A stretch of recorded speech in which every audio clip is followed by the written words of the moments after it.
Xenoblade Chronicles, released on June 10th, 2010. Released again for the new Nintendo 3DS on April 10th, 2015.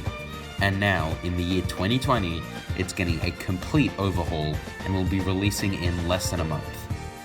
Xenoblade Chronicles Definitive Edition will be the true remake of Xenoblade, with a complete graphical overhaul, new quality of life improvements, UI improvements, and a brand new epilogue. Definitive Edition is looking to be the best way to play Xenoblade. But how different is it exactly? This video will be two components. Why should someone new to Xenoblade play Definitive Edition, and why should someone who has already played Xenoblade Chronicles play it again?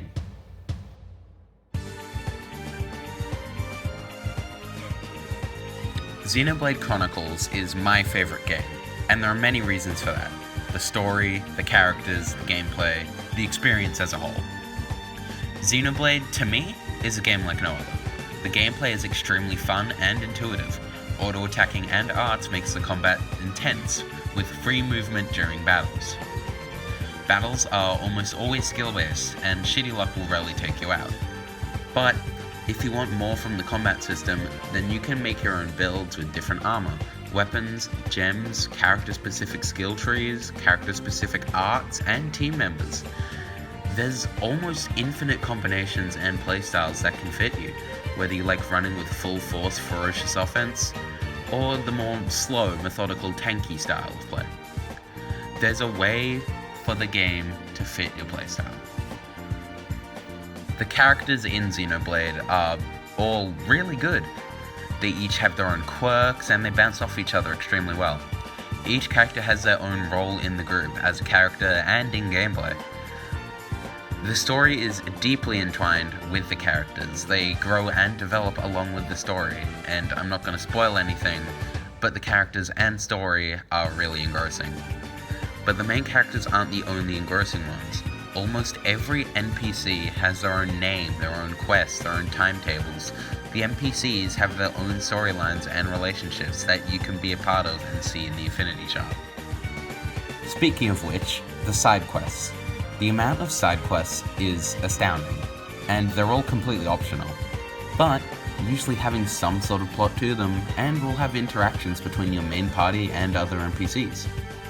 There are countless characters for you to be invested in and help grow throughout the game, but if you couldn't care less about the other characters, then you can just ignore them. The side quests and characters that come with them are completely optional, so if you just want to get into the action of the main story, or you couldn't care less about them, you can just ignore them entirely. But before a new player begins, there are some small tips you should know. Don't start the game by playing Future Connected. It's an epilogue, and the levels of the enemies are likely going to be scaled to the levels of, the endgame, the final boss.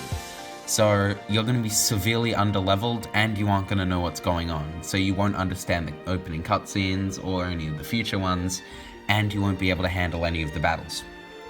Another tip is that you shouldn't disregard side quests entirely. You can skip them, but there are some quests that only unlock after you complete previous ones, and there are certain quests that are timed, and you won't be able to complete the quest after reaching a certain point. And these quests can often have very good rewards. So if there are any rewards in these timed quests, you might want to get those done before progressing, because once you reach the point, those rewards are lost forever.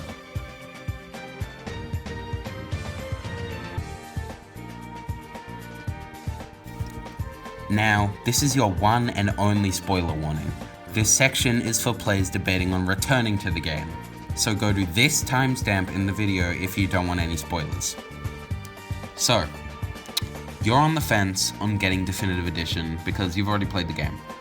Well, remember all those moments.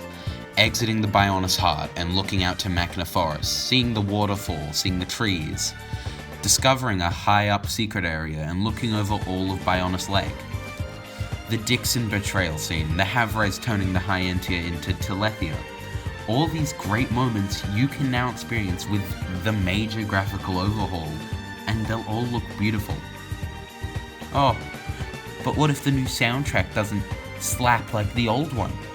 Well, that statement is now proven irrelevant because Even if you don't like the new soundtrack, which, how? You can switch back to the old soundtrack if you want to. It's an option in the game. The only reason I can see that you could prefer the original is the art style and the art. You know, these ones. I like the art style, but if you want to see them, they're just pictures, you know, look them up. It's a PNG, not the end of the world. So, if you aren't convinced yet, then let me tell you one thing. Just play the damn game. And if that didn't convince you, I don't know what will. But hey, I really want people to play this game.